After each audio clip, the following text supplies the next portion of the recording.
Gunung Rimba Mait terkenal angker. Jalur pendakiannya sering memakan korban, apalagi jalur terlarangnya yang konon dijaga gerbang gaib, pintu tak kasat mata yang menghubungkan dunia manusia dan alam arwah. Tahun 2015, seorang pendaki bernama Bagas bersama keempat temannya nekat mendaki lewat jalur terlarang itu demi mengejar sunset di puncak. Malam turun, kabut datang, suara gamelan terdengar di tengah hutan, lalu Bagas hilang tanpa jejak. 10 tahun berlalu, Bagas mendadak muncul kembali di kaki gunung. Tubuhnya utuh, tidak menua sedikit pun. Pakaiannya masih sama seperti hari ia hilang. Namun, sejak Bagas pulang, teror pun turun dari puncak. Pintu gerbang gaib kembali terbuka, menuntut tumbal baru. Gunung Rimba Mait menagih harga yang belum lunas. Bagas bagaikan jembatan antara dua dunia, memanggil pendaki lain agar ikut ke jalur kematian yang sama. Nama saya Dimas, salah satu teman Bagas. Aku masih ingat jelas malam itu, malam di mana kabut Gunung Rimba Mait menelan Bagas, dan tak ada yang pernah pulang dengan cara sama lagi. Kami berlima, aku, Bagas, Yoga, Jeffrey, dan Raka, nekat mendaki lewat jalur terlarang karena katanya view sunrise di sana lebih keren. Belum banyak jejak orang, padahal warga bawah sudah bilang, kalau mendaki ke puncak, jangan pernah lewat jalur Rimba Mait. Banyak yang hilang, tak kembali. Tentu saja kami menertawakan cerita itu. Anak muda sok berani. Malam itu kami mendirikan tenda di pos 3, dekat pohon beringin besar yang katanya jadi penanda awal jalur terlarang. Suara hutan gelap, daun kering jatuh seperti bisikan langkah kaki. Kami duduk melingkar, memasak mie, membagi tawa untuk menutupi rasa takut. Saat jam mendekati tengah malam, angin dingin berembus aneh. Kabut turun cepat, seolah merayap dari dasar jurang. Entah siapa yang pertama mendengar suara gamelan, dentingnya halus, tapi menusuk. Suara itu seolah datang dari balik kabut. Bagas langsung berdiri. Matanya menatap ke dalam hutan. Ada apa, Gas? Tanya Yoga. Bagas cuma berbisik. Dengar, ada suara orang nyanyi. Kami tak dengar apa-apa selain angin. Tapi Bagas berjalan pelan, seperti terpanggil. Aku coba menahan lengannya. Tangannya dingin. Bagas, jangan ke sana, teriakku. Tapi dia melangkah makin dalam, menembus kabut. Suara gamelan seolah makin keras untuknya, makin jauh untuk kami. Kami berlima panik. Senter kami cuma menembus kabut beberapa meter. Suara Bagas hilang ditelan kabut. Hutan jadi sunyi, hanya tersisa detak jantung sendiri. Kami cari Bagas sampai dini hari, memanggil namanya, menyorot celah pohon dengan senter redup.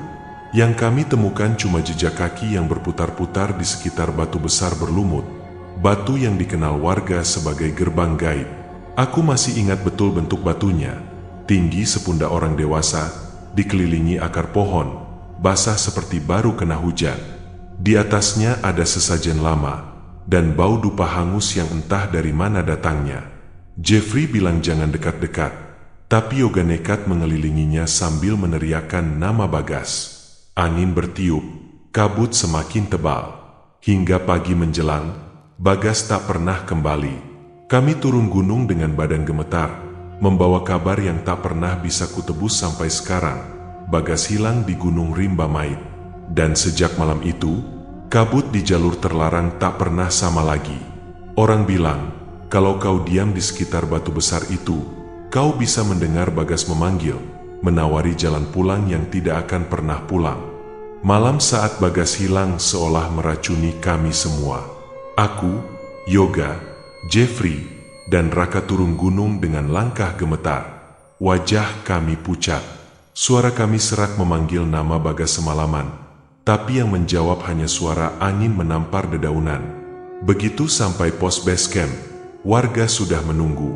Kabar pendaki hilang cepat menyebar di kaki Gunung Rimba Mait. Orang-orang bilang, Bagas hilang di jalur terlarang itu bukan yang pertama. Tapi cara dia hilang, di depan mata kami, dengan suara gamelan di balik kabut, Itu yang bikin bulu kuduk berdiri. Tim SAR segera dibentuk. Puluhan orang, warga lokal, relawan, bahkan orang pintar yang dipanggil dari desa sebelah. Kami naik lagi bersama mereka. Kali ini rasanya berbeda. Bukan lagi pendakian penuh semangat, tapi perjalanan memburu sisa-sisa harapan. Aku ingat seorang bapak tua, Mang Jaya namanya. Rambutnya putih, wajahnya keriput, tapi sorot matanya tajam menembus kabut. Dialah yang pertama kali bilang, kalau anak itu hilang dekat gerbang gaib, kalian harus siap. Kadang yang dicari nggak mau balik. Kami berhenti di pos 3, di bawah pohon beringin tempat kami terakhir bercanda. Tenda kami masih ada, berantakan, jejak kaki berserakan. Tapi hanya jejak Bagas yang aneh, memutar di sekitar batu besar, tak pernah menjauh. Seperti seseorang yang berjalan mengelilingi sumur tua, terus-menerus, sampai ditelan diam. Pagi itu, kabut turun lagi, tebal, basah, bau tanah basah bercampur harum aneh, seperti bau dupa terbakar. Mang Jaya meminta kami duduk melingkar.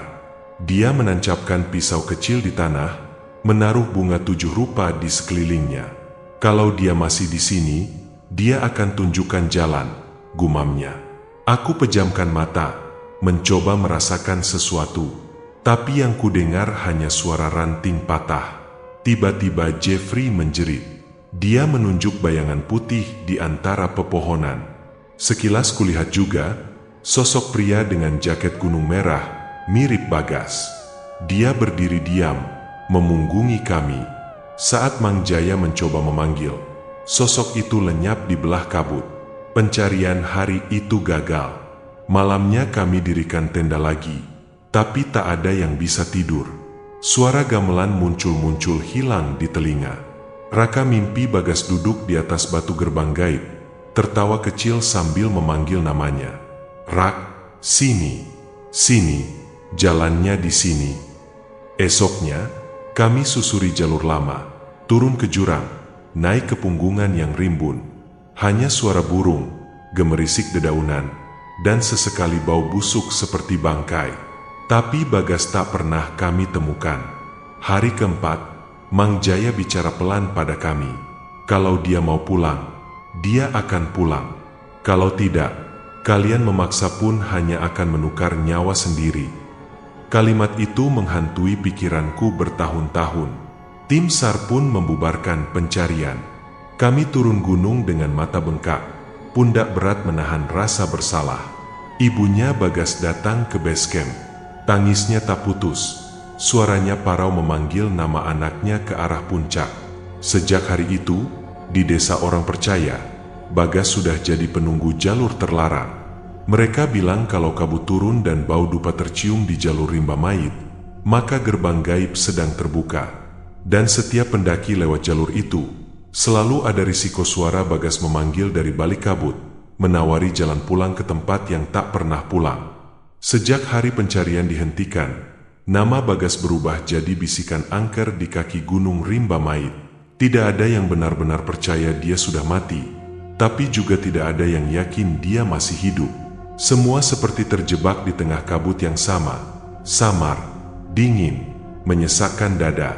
Ibu Bagas, Bu Sri, setiap malam duduk di teras rumahnya yang menghadap ke arah puncak. Kalau kabut turun dari gunung, dia menyalakan dupa di pinggir jalan. Bibirnya bergetar memanggil nama anaknya pelan-pelan. Kadang orang lewat mendengar tangisnya bercampur suara Bagas yang dibisikkan angin. Ibu, pulangkan aku. 4 teman Bagas, termasuk aku, jarang lagi saling bertemu. Seolah rasa bersalah membuat kami menjauh. Yoga menikah, pindah kota. Raka berusaha tak pernah bicara soal Bagas. Tapi entah kenapa, kami semua selalu dihantui mimpi yang sama. Setiap ulang tahun hilangnya Bagas, aku mimpi berjalan di jalur terlarang. Langkah kakiku menapaki jalur sempit di dekat batu besar berlumut, gerbang gaib. Di situ Bagas berdiri, wajahnya pucat, matanya kosong, tapi dia tersenyum seolah tak ada yang salah. Dim, kamu belum pulang, kan? temani aku sebentar lagi. Aku sering terbangun dengan tubuh dingin, baju basah oleh keringat. Dalam gelap, kupikir aku mendengar gamelan, dentingnya mengambang di antara suara jangkrik. Tapi kalau kutanya ke orang rumah, tak ada yang mendengar apa-apa. Dari tahun ke tahun, jalur rimba mait makin ditinggalkan pendaki. Jalur itu tertutup kabar-kabar orang hilang. Konon, beberapa pendaki pemula yang iseng lewat jalur itu pernah melihat sosok Bagas, berdiri di antara kabut, memanggil pelan. Wajahnya selalu sama, pakaiannya pun masih jaket gunung merah yang ia kenakan waktu hilang. Tahun ke-7, warga desa gelar ruatan besar di kaki gunung. Mereka bakar sesaji, menanam sesajen di sekeliling batu gerbang gaib. Mang Jaya, orang tua yang dulu ikut mencari Bagas, memimpin ritual. Dia berkata, kalau pintu sudah terbuka, harus ada penjaga di sana. Kalau dia pulang, gerbang akan menagih tumbal pengganti. Aku ingat tatapan Busri waktu itu. Matanya sembab, suaranya serak. Tapi dia tetap percaya Bagas akan pulang. Dia nggak hilang, Pak. Dia hanya nyasar. Dia pasti pulang bawa kabar. Sementara itu, desas-desus semakin aneh. Ada warga yang mengaku mendengar suara langkah kaki di teras rumah Busri tengah malam. Suara pintu diketuk pelan, seperti ada orang yang baru pulang mendaki. Tapi saat pintu dibuka, tak ada siapa-siapa, hanya bau tanah basah dan jejak lumpur menuju ke arah kebun belakang. Orang-orang mulai berbisik, Bagas memang belum mati. Dia hanya dipinjam gunung rimba mait. Tapi sampai kapan? Tidak ada yang tahu. Dan aku sendiri pun merasa, meski aku di rumah, hatiku seolah selalu tertinggal di jalur terlarang itu. Bagas menunggu. Aku bisa merasakannya. 10 tahun. Waktu yang panjang untuk penantian yang menggantung di batas nyata dan gaib. Tidak ada tanda-tanda dia akan kembali. Sampai suatu sore, tepat di awal musim hujan, kabar itu datang. Kabar yang membuat semua mimpi buruk menjadi kenyataan. Bagas pulang, hidup, dan tidak menua sedikit pun. Sore itu hujan turun gerimis. Kabut tipis turun lebih cepat, merayap dari lereng gunung rimba mait ke kebun-kebun penduduk. Aku sedang di warung kopi dekat pos pendakian, menunggu truk logistik lewat. Seperti biasa, obrolan orang-orang selalu berputar di topik sama. Jalur terlarang, gerbang gaib, pendaki hilang. Tiba-tiba suara gaduh datang dari arah pos base camp. Seorang pemuda berlari-lari, napasnya tersengal, matanya membelalak seperti baru melihat hantu sungguhan. Ada orang, Pak, ada orang turun gunung, pakai jaket merah. Wajahnya mirip Bagas. Suasana warung langsung membeku. Cangkir kopi berhenti di udara. Beberapa orang saling pandang, ragu. 2 orang tua yang duduk di pojokan hanya menghela napas panjang. Aku bangkit. Entah kenapa dadaku sesak. Kaki ini berlari. Entah oleh rasa takut, penasaran, atau harapan. Aku tiba di pos base camp bersama beberapa warga. Di sana, di bawah atap seng yang basah, dia berdiri, Bagas. Jaket gunung merahnya kusam, ransel lusuh menempel di bahu. Wajahnya masih sama seperti 10 tahun lalu. Bahkan lebih bersih daripada terakhir kali kulihat dia di kabut malam. Tubuhnya gemetar, mata menatap kosong ke arah jalur hutan. Tak ada luka, tak ada goresan. Hanya kakinya kotor oleh lumpur. Seorang bapak memegang bahunya pelan. Bagas menoleh. Kulitnya dingin waktu disentuh. Bagas, kamu Bagas, kan? Tanyaku pelan. Bagas menatapku. Sekilas, matanya berkaca-kaca. Bibirnya bergerak. Tapi suara yang keluar hanya pelan seperti bisikan. Dim, kabutnya belum hilang. Aku merinding. Tubuhku menggigil meski hujan hanya gerimis. Beberapa warga memapah Bagas turun ke rumah Busri. Kabar Bagas pulang tersebar secepat angin. Orang-orang berdatangan, berdiri di pinggir jalan, mengintip dari sela pagar bambu. Busri menjerit histeris waktu melihat anaknya di ambang pintu. Tangisnya pecah, memeluk Bagas erat-erat seolah takut anak itu hilang lagi. Tapi Bagas hanya diam. Matanya kosong menatap sudut ruangan. Kadang bibirnya bergerak-gerak, seolah sedang bercakap dengan seseorang yang tak kasat mata. Dokter desa datang malam itu. Bagas diperiksa. Anehnya, tubuhnya sehat. Tidak ada tanda-tanda dehidrasi parah, luka, atau penyakit aneh. Usianya seharusnya 30 tahun, tapi wajahnya tetap seperti usia 20 tahun saat hilang dulu. Seperti waktu berhenti untuknya. Dia makan sedikit, minum juga, tapi tidak bicara banyak, kata dokter. Sepertinya trauma berat. Malamnya, Busri menyalakan pelita di teras rumah. Bau kemenyan tipis tercium ke jalan. Beberapa orang mengintip dari pagar. Aku duduk di sudut ruang tamu. Bagas terbaring di tikar, selimut menutup tubuhnya. Tapi sesekali dia duduk tiba-tiba, menatap keluar jendela, seolah melihat kabut merayap di jalanan gelap. Aku merinding saat Bagas berbisik pelan. Hampir tak terdengar. Gerbangnya terbuka. Dim, aku pulang. Tapi mereka ikut. Mereka ikut pulang. Mataku bertemu mata Busri. Sorot matanya cemas. Tangannya menggenggam ujung selendang erat-erat. Dari luar, angin berembus aneh, membuat dedaunan pisang bergesek seperti suara orang berbisik. Malam itu, tak ada yang tidur tenang di rumah Busri. Di luar, beberapa anjing kampung melolong ke arah Gunung Rimba Mait yang puncaknya kini tertutup kabut gelap. Dan aku tahu, kembalinya Bagas bukan akhir cerita. Ini baru permulaan dari mimpi buruk yang akan menyeret kami semua. Sejak Bagas pulang, suasana rumah Busri tak pernah benar-benar tenang. Siang terlihat biasa, Bagas duduk diam di kursi bambu, tatapan kosong menembus dinding. Kadang dia makan, kadang cuma memegang piring tanpa menyentuh nasi sama sekali. Tapi malam hari, itulah saat semua orang mulai merasakan sesuatu yang aneh. Aku sering menginap di rumah Busri, menemani Bagas. Malam pertama, aku tidur di ruang tamu dekat Bagas. Lampu redup, angin gunung merayap masuk lewat celah jendela kayu. Aku baru terlelap sebentar ketika terdengar suara orang berjalan di teras.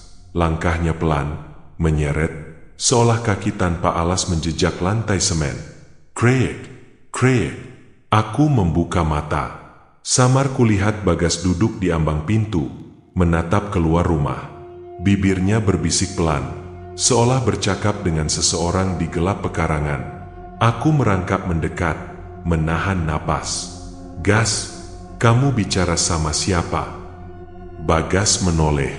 Wajahnya pucat, mata merah menahan kantuk, tapi di bibirnya ada senyum aneh. Dia menggumam, mereka di sini, mereka menunggu. Aku merinding. Ketika kuintip keluar, tak ada siapa-siapa. Hanya kabut tipis yang merangkak turun dari arah kebun belakang. Samar, tercium bau dupa terbakar. Suara anjing melolong panjang, seolah menjawab sesuatu di kejauhan. Besok paginya, Busri bercerita padaku dengan suara pelan. Katanya semalam dia mimpi didatangi Bagas, tapi bukan Bagas yang sekarang. Bagas dalam mimpi tampak kurus, kulitnya pucat keabu-abuan, bibirnya pecah-pecah. Ia berdiri di depan rumah, memanggil ibunya. Ibu, aku pulang, tapi jalannya masih terbuka. Aku nggak bisa nutup sendiri. Sejak malam itu, mimpi buruk datang silih berganti.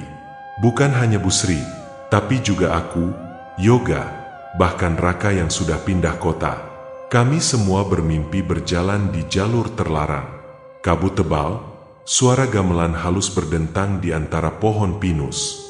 Di ujung jalur, gerbang gaib, batu besar berlumut, berdiri dengan lilin-lilin menyala di sekitarnya. Di sana, Bagas duduk bersila, menatap kami. Kalau aku pulang, siapa yang jaga gerbang? Kalian harus gantian. Kata-kata itu menancap di kepalaku seperti paku berkarat. Aku bangun dengan keringat dingin membasahi bantal. Sialnya, setiap kali terjaga, aku merasa seolah masih mendengar gamelan itu. Dentingnya halus, memanggil-manggil di telinga. Gangguan bukan hanya datang di mimpi. Rumah Busri mulai diganggu hal-hal aneh. Malam kedua, pintu dapur terbuka sendiri meski sudah dikunci. Piring pecah, padahal tak ada orang. Suara langkah kaki berputar di langit-langit rumah. Kadang-kadang, Busri mengaku melihat sosok wanita tua duduk di kursi Bagas, menatap ke arah anaknya yang tidur. Semakin lama, Bagas pun makin sering bicara sendiri. Suaranya pelan, kata-katanya campur aduk. Sekali waktu, aku mendengar dia tertawa lirih. Bibirnya bergetar. Mereka senang kalau jalannya tetap terbuka. Semakin banyak yang datang. Aku tidak tahan. Malam ketiga aku turun ke rumah Mang Jaya, orang tua yang dulu memimpin pencarian Bagas. Kutemui dia di bel-bel bambu, duduk menatap lampu minyak. Mang Jaya hanya mengangguk pelan waktu kuceritakan semuanya. Gerbang gaib terbuka lagi. Bagas pulang, tapi pintu di puncak tidak tertutup. Hati-hati, yang lewat jalur itu akan ditarik. Aku menelan ludah. Kalau gerbangnya terbuka, bisa ditutup lagi, kan, Mang? Mang Jaya menatapku dalam-dalam. Bisa, tapi harus ada yang jadi penjaga pengganti. Kau berani? Aku tercekat. Belum sempat ku jawab, di luar rumah terdengar suara gamelan samar, mengapung bersama kabut tipis. Tubuhku merinding. Dalam hatiku, aku tahu, mimpi buruk ini baru permulaan. Dan kalau aku mau selamat, aku harus siap menapaki jalur terlarang itu sekali lagi. Malam demi malam di rumah Busri berubah jadi sarang kegelisahan. Tidak ada yang bisa tidur nyenyak. Suara-suara aneh merayap di atap. Pintu membanting sendiri padahal angin tak berembus. Suara langkah kaki terdengar di lorong sempit menuju dapur, seolah ada orang berjalan tanpa tujuan. Bagas makin aneh. Siang dia tampak normal, duduk di kursi bambu, menatap keluar jendela, atau memeluk lututnya di teras. Tapi malam datang, tubuhnya seperti bukan Bagas yang ku kenal.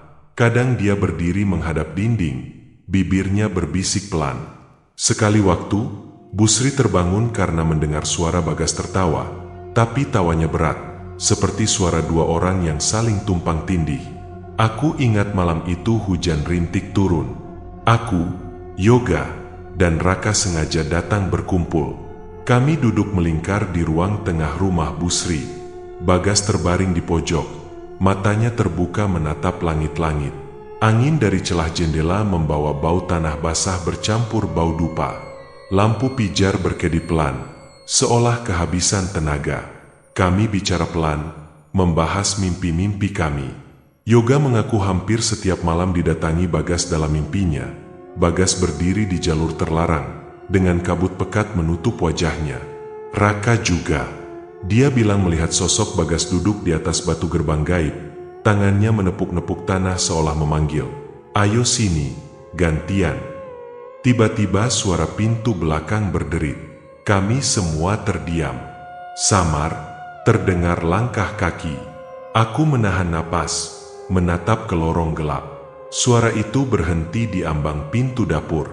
DRRT, DRRT. Suara gesekan kuku di lantai semen.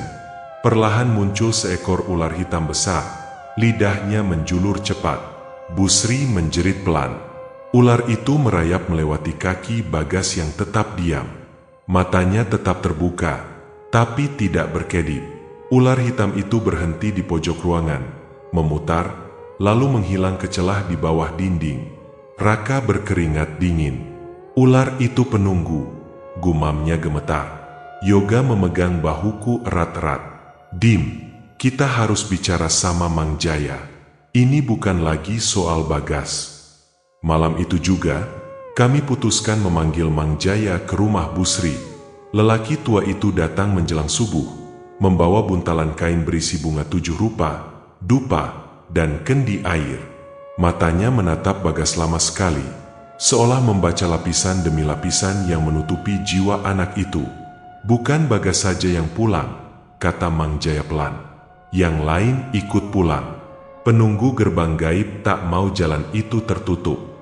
Ia menaburkan bunga di sudut-sudut rumah, membakar dupa di dekat pintu belakang. Bau harum menusuk hidung, bercampur asap tipis. Bagas tiba-tiba terduduk. Matanya kosong, tapi mulutnya terbuka. Dari tenggorokannya keluar suara perempuan tua, parau, berbisik, "Tumbal belum lunas." Gerbang terbuka, satu hilang, satu pulang. Busri menutup mulutnya, menangis terisak. Mang Jaya mengusap kening Bagas dengan air kendi. Bagas menjerit, tubuhnya menggigil hebat. Sesaat, aku melihat matanya membiru, pupilnya melebar, bagai sumur gelap tak berdasar. Setelah jeritannya berhenti, Bagas terkulai. Nafasnya terengah, keringat dingin membasahi lehernya. Mang Jaya menatap kami satu persatu. "Kalian semua masih terikat. Kalau jalur terlarang itu tetap terbuka, kalian akan ditarik lagi, satu persatu." Suasana malam itu begitu sunyi. Angin pagi merayap lewat celah-celah dinding, membawa bau hutan yang lembab. Di kejauhan, anjing-anjing kembali melolong ke arah puncak Gunung Rimba Mait, seolah menjawab panggilan dari jalur terlarang. Dan di benakku hanya satu pikiran berputar-putar, kami harus melakukan sesuatu, atau kabut Gunung Rimba Mait akan terus menagih tumbal, sampai satu persatu nama kami hilang di batu gerbang gaib. Sejak malam itu, Mang Jaya makin sering datang ke rumah Busri.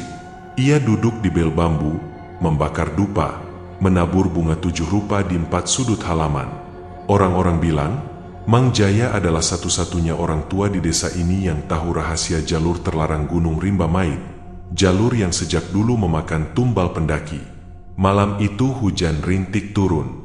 Aku, Yoga, dan Raka duduk bersila mengelilingi Mang Jaya di teras rumah Busri. Bagas terlelap di dalam, tapi sesekali terdengar dia mengigau. Suaranya serak, kadang tertawa pelan, kadang menangis seperti anak kecil. Mang Jaya menarik napas panjang.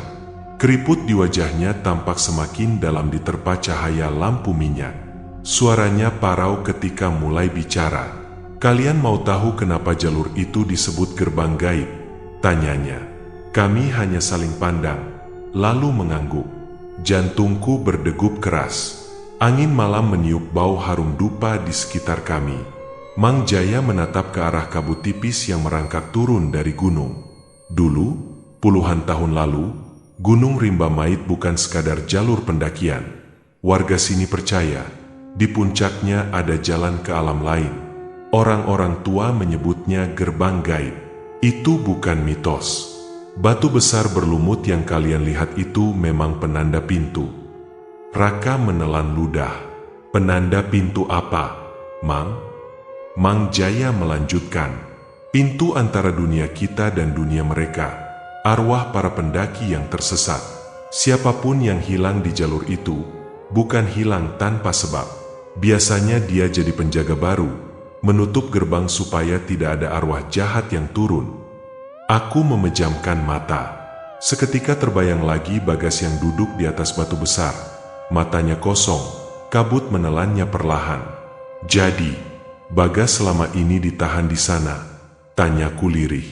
Mang Jaya mengangguk pelan. "Bagas diambil untuk menutup gerbang. Tapi entah bagaimana, dia bisa pulang. Mungkin karena doa ibunya terlalu kuat. Tapi pintu itu tetap terbuka sekarang. Dan setiap pintu harus dijaga. Kalau tidak, penunggu lama akan turun, mencari tumbal baru." Angin malam semakin dingin. Yoga memeluk tubuhnya, menggigil. "Mang, kalau gerbangnya dibiarkan terbuka terus, apa yang terjadi?" Mang Jaya menatap kami satu persatu. "Akan semakin banyak orang hilang. Mereka yang hilang akan jadi penjaga baru. Kalau tak cukup, maka orang-orang yang pernah terikat akan dipanggil, termasuk kalian." Jantungku berdegup makin kencang. Raka menunduk, wajahnya pucat. Yoga berusaha menelan ludah meski tenggorokannya kering. Jadi, kita harus nutup gerbang itu lagi, tanyaku. Mang Jaya menghela napas panjang.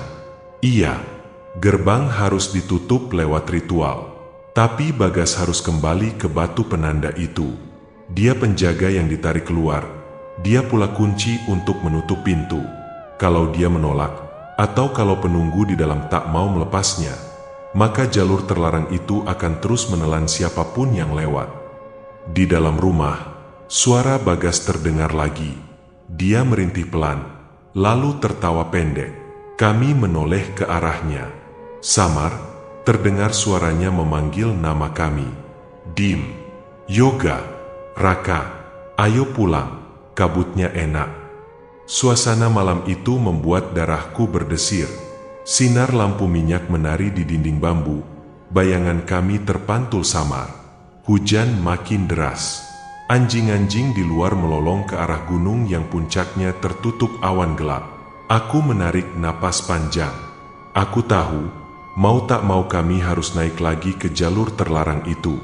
Harus membawa Bagas kembali ke tempat di mana dia pernah hilang, dan berdoa agar ritual itu berhasil.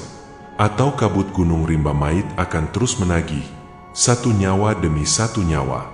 Malam itu, di ujung teras rumah Busri, kulihat Bagas berdiri diam. Wajahnya menghadap ke arah gunung. Bibirnya berbisik, seolah bicara dengan seseorang di balik hujan. Gerbangnya terbuka. Aku harus pulang. Kalian mau ikut? Dan saat itu juga aku sadar, perjalanan ini belum selesai. Mungkin ini baru saja dimulai. Malam itu kami putuskan, Bagas harus dikembalikan ke gerbang gaib. Mau tak mau, hanya itulah satu-satunya cara untuk menutup pintu jalur terlarang yang sudah menagih tumbal terlalu lama. Mang Jaya duduk di bel bambu, meramu bunga 7 rupa, benang putih, kemenyan, dan sebilah pisau kecil yang katanya warisan leluhur. Bau harum dupa menyesak rongga hidung. Angin gunung turun bersama kabut tipis, membuat nyala lampu minyak bergetar. Kalian harus naik sebelum malam purnama, kata Mang Jaya lirih.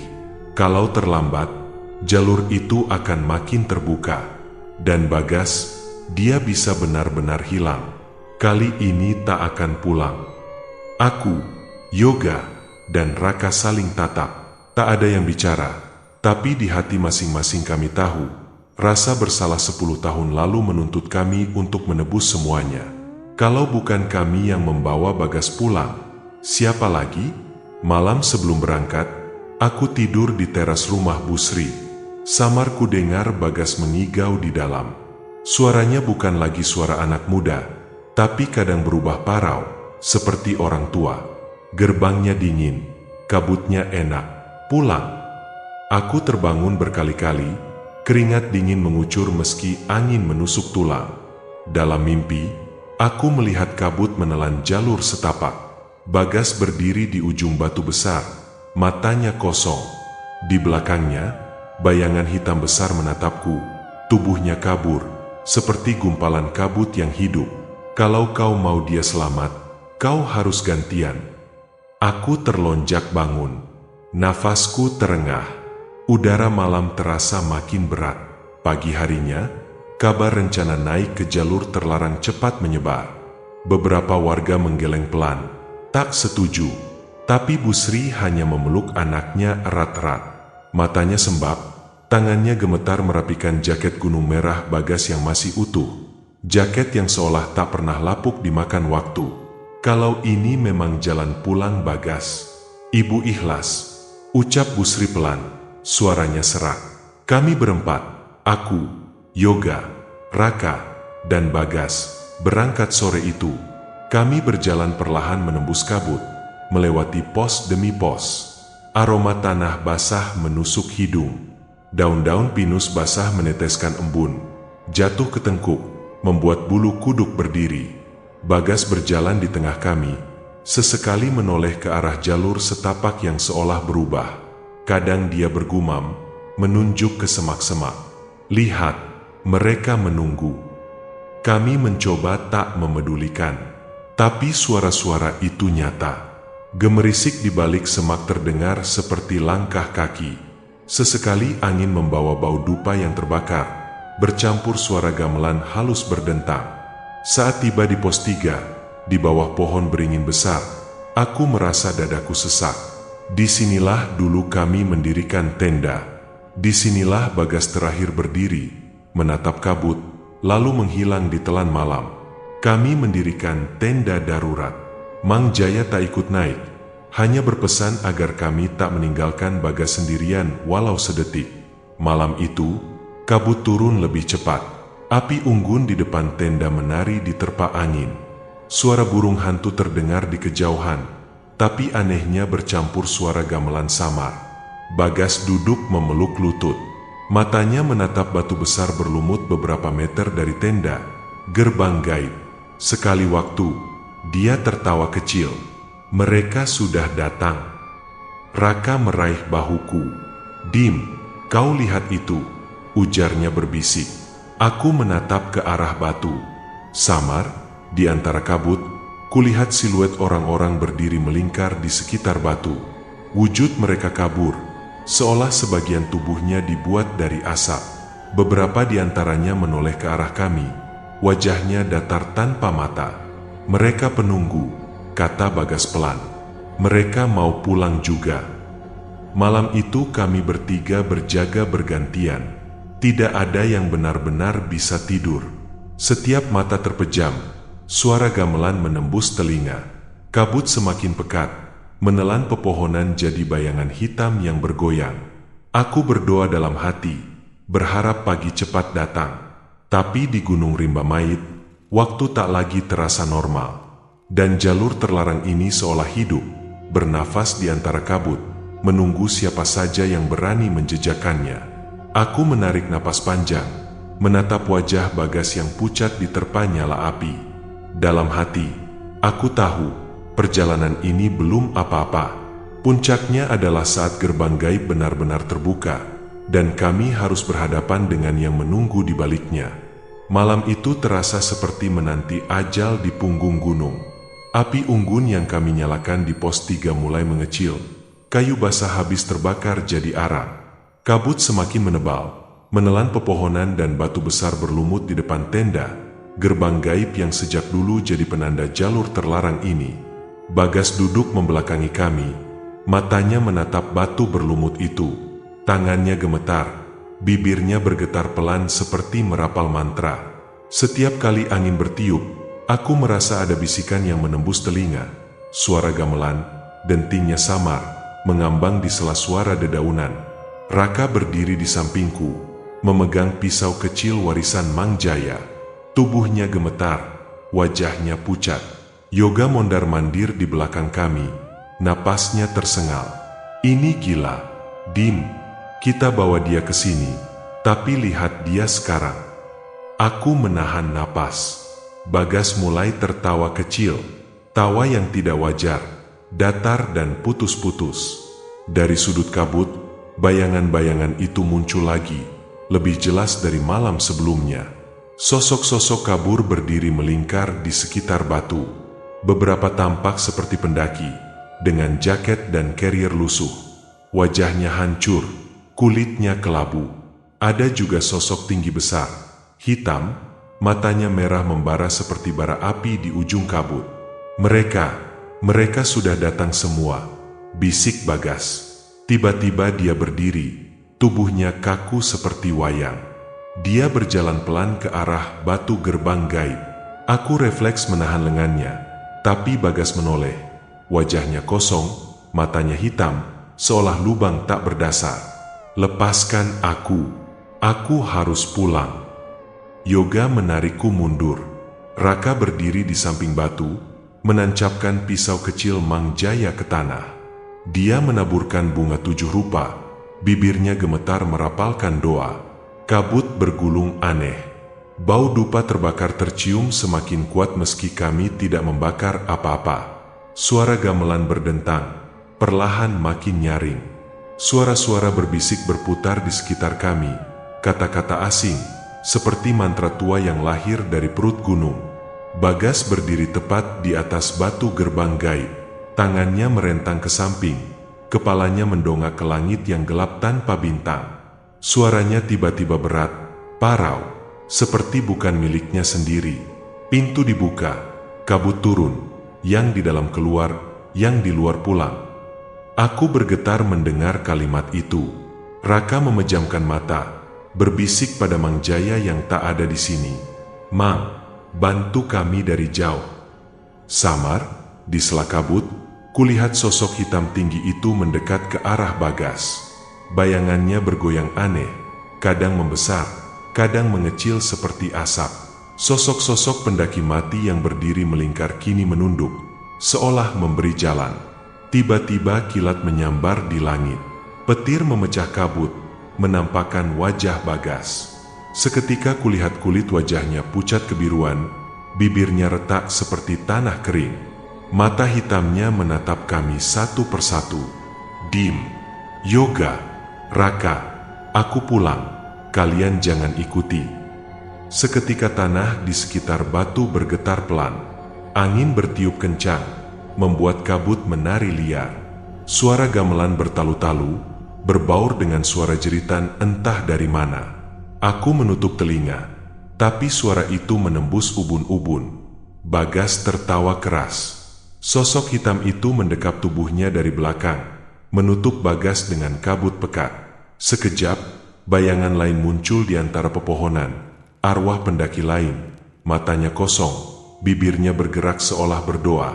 Raka menancapkan pisau Mang Jaya lebih dalam ke tanah, menjerit melawan suara-suara di kepalanya. Yoga menggenggam pundakku erat-erat. Kami bertiga menahan napas. Kabut berputar di atas batu, membentuk pusaran putih kelam. Dan tepat di detik itu, Bagas menatapku untuk terakhir kalinya. Bibirnya bergerak, mengucapkan satu kata yang membuat bulu kuduku meremang. "Pulang." Pusaran kabut menelan Bagas. Suara gamelan berhenti mendadak.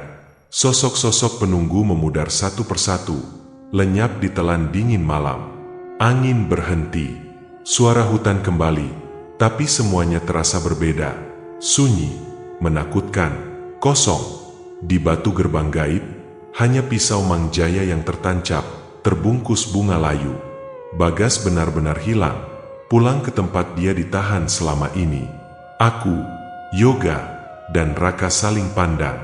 Di mata masing-masing, hanya ada ketakutan, dan satu pertanyaan yang tak berani kami ucapkan. Benarkah gerbang gaib sudah tertutup, atau hanya menunggu kami lengah untuk terbuka lagi? Kabut di sekitar batu gerbang gaib akhirnya buyar. Angin gunung mereda. Suara gamelan yang sedari tadi berdenting di kepala kami lenyap seketika, seolah tak pernah ada. Di bawah sinar bulan yang malu-malu menembus awan, aku, Yoga, dan Raka berdiri mematung di depan batu berlumut itu. Bagas sudah tidak ada. Pisau Mang Jaya masih tertancap di tanah. Bungkus bunganya basah oleh embun. Kami bertiga tidak bicara satu kata pun. Nafas kami terengah. Dingin malam menempel di kulit seperti kabut yang enggan lepas.